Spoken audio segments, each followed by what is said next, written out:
Before we proceed further with the next part for the text editing, there are few more things which I just want to add in this paragraph related, or in general you can see the needful things for the editing of the text. So what I'm going to do, I'm just going to show you how you can either place the boundary up for this paragraph or any text. For example, even if there is a W01 is written and you just want to make a box around this. So I have just entered inside the text selection setting by using Ctrl T, and you can check out now there's a frame option. So I can highlight this, I can use the check mark, I can start using this, and there is a pen number which frame pen is which you can decide. So if you want to have a particular frame pen like number, like maybe just a very thin line and a black color, so I have taken one number. And how much should be the frame offset? That means by default if I say okay, you can see the frame is exactly around the text, but if you want to keep some margin between the frame and text, you can do that also. So let's try to put again Ctrl T after selecting the object, and here I'll try to place this with a margin of say maybe 1 millimeter. You can say okay, see how it looks, but this frame will be always a rectangular, it cannot be round or oval. That can be get done if you start using the label tool, which we'll study later. Right now we are just bothering about the plain text. So this was something related to text. Even you have a choice, say for example I've selected other text, again put Ctrl T, that is selection setting, and here if I see opaque, this is nothing but the backside of this text, how you want to highlight this. So if you check out, there is some kind of a text fill pen, so that is the background of your text area will be displayed with some uniform color, whatever you select, or maybe it can be in two options with a screen color or transparent. So maybe if I choose some very light yellow shade, and if I say okay, you will understand what exactly is happening. So this is how you can try to improve your see some text, or you can highlight the text, or you can try to mark it up on your in your drawing. Now another thing which you can probably do is just like any other word processor, how you work for tabs and indents. So same thing is supposed to be applicable over here also, you can do that. So just select the text and you just double click inside this anywhere, and then you can see that this particular ruler which shows you these tabs and indents combination. Say for example, if my first line of any particular see now for example, now what is happening, that the sentence which is continued after the say width, there is no gap between the age of the paragraph and the text which is written. So if I want to push this text little bit ahead, I can definitely do this by selecting the required area first of all, and then using this particular option of indent, and I can just push this. See, you can place it as per your choice. So moment I do this, you can see the second sentence of every line is actually getting readjusted automatically. Same way I can even push it and take it if there is a left side margin you want to maintain. If you want to do this editing with some numerical value as an input, you can give a right click also, and there is an option known as indents and tabs. So from there also you can start typing the things. Say for example, the one which we have set down, if you want to round it up and if you want to make it particular, say 0.4, that is 0.4 centimeter. Or if you want to add tab anywhere, you can even do that manually also. Say for example, if in case you want to add a tab at for a particular line, you can even click over here and you can start dragging your mouse. What will happen, that tab will get added. So if you go and check out the setting for this in tabs and indents, you will see that on the 3 centimeter the new tab was added. If you want to add one more, you can type some required values. Say maybe I'll try to put somewhere as a 4 centimeter. I'll say okay for this. So you can see the tabs are getting added. So this is quite a normal text editor which you use. Similar functions are available over here also. So please try for them also, so that you can organize your written text in a better manner. Now the main part which now I want to continue is related to showing you the difference between the say your model and paper size options. So for that I'm going to give you the further explanation. So let's do a very simple exercise for this. What I'm going to do, I'm just going to draw two rectangles first of all for the basic understanding. So it's not a compulsion that you have to, it is just for the explanation. So be careful about that. So now what I'm going to do, I'm just going to trace out this rectangle. Fine. Once this rectangle I have traced out, I'll just try to copy this or move this first of all. Control D, I'll just move it and I'll keep it somewhere on this side. Okay. I've just kept it very randomly. I'll put Control Shift D and I'll just copy this. So now you know very well that this is supposed to be your living room, which is having the size of say approximately 4.5 meter by 5 meter. Okay, so I have placed this text also to the center of this room. Now, what is the next step?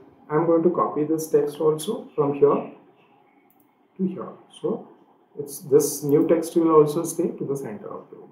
Now, remember it's supposed to be alignment as a center itself, and even it's okay, anchor point. I'll just try to make sure now both of them are selected. How to select the second object? You know very well.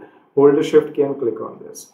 Okay, so remember that if you have selected one object and if you want to add one more in your selection set, hold the Shift key, that is press and hold the Shift key from the keyboard and then try to click on the second object. So this is nothing but we have selected all selected two. Now both of them are supposed to be aligned with the center alignment, but their anchor point is not supposed to be the center, which I'll try to do. So what will happen now? What are the changes if I am going to do? They will be always considered with respect to the center of the text area.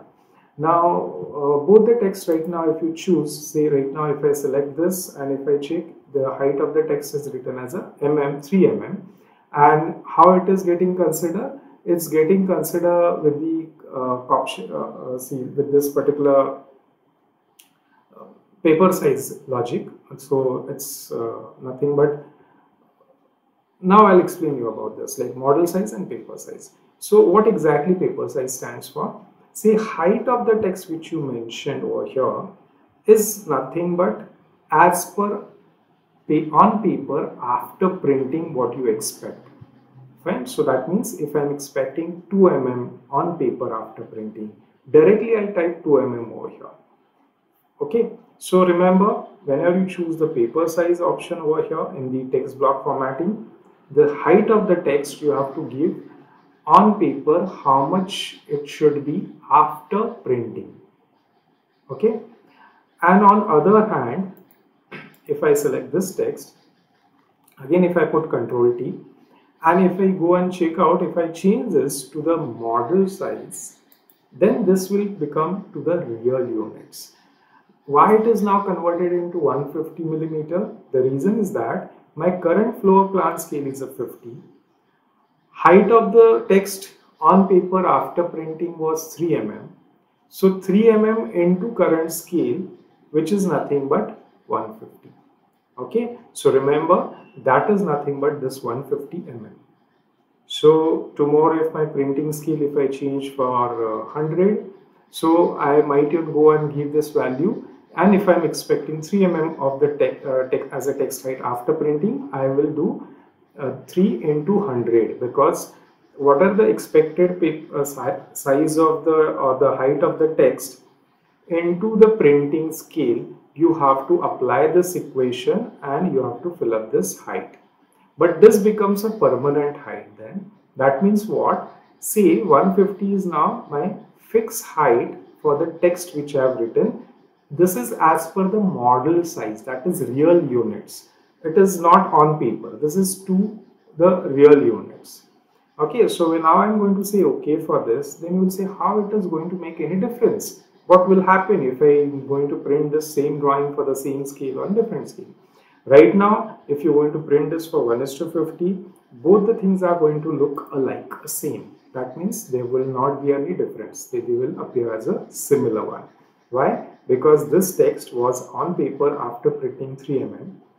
and this text was 150 as its original height, will get divided by 50, that is your printing scale. So 150 divided by 50 comes as a 3 mm.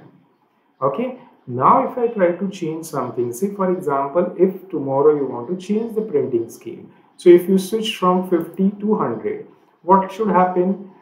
On paper, my printing for this particular text, the height of the text will be 3 mm as it is on paper after printing, because it was frozen for its height. So if you check, this is 3 mm as it is, it will be.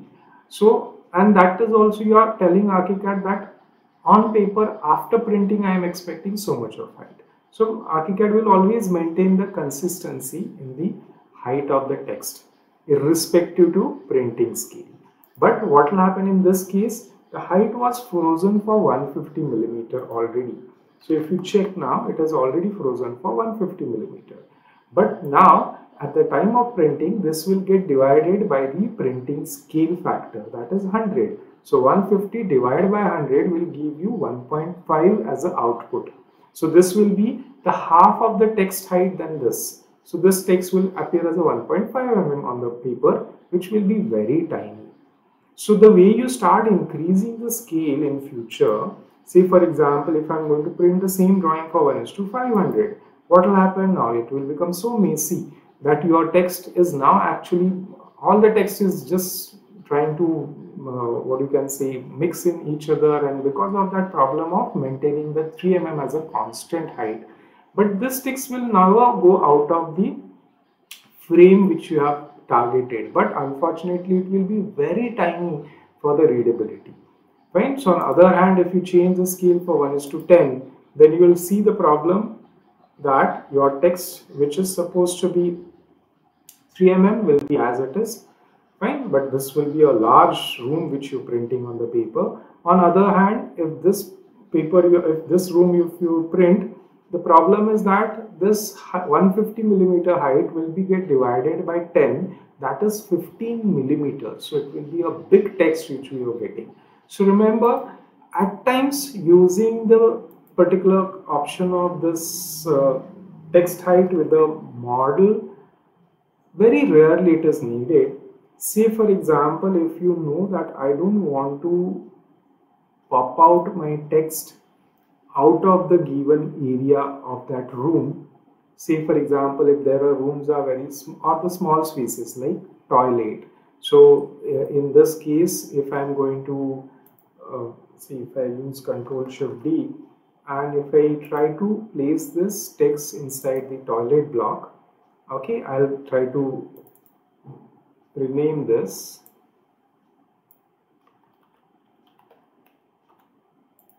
I have to check the size for the toilet.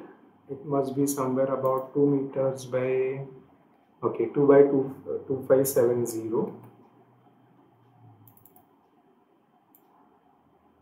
So this is 2000 and 2570. Okay. So now this text, because it's supposed to be for the model logic, for the paper size option, and 3 mm on paper after printing. Now remember, if I change the scale back to 1:50, this looks pretty okay, no worries. My text is still getting managed inside the targeted area for whom it is representing. But if in case if I change the scale further, that means if I go for 100, then it can become a problem for me because it is trying to pop out of the given area.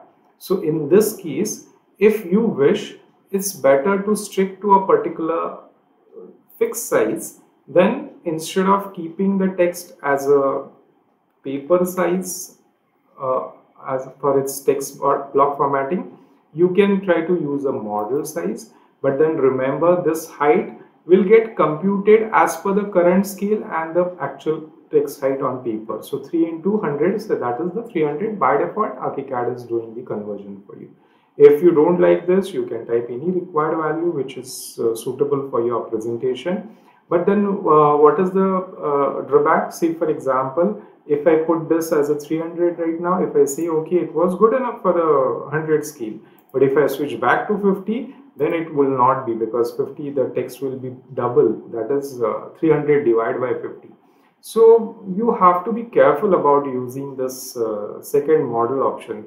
Very rarely I will suggest that you should use this. Maximum time one should try to go for using this with the logic of paper itself. So altogether, these are the what you can see plus minus of using this paper or model C option. So if you inside the text, always remember that before you start working for the text height, just confirm whether you are using with the model size logic or paper size logic. I will suggest you to continue with the paper size logic, which is much better and what you can say will give you a correct output that without compromising on the height of the text. But in a rare cases, when you have a very narrow areas which has to be get identified with a particular text, then they might be worth enough to go with the model size.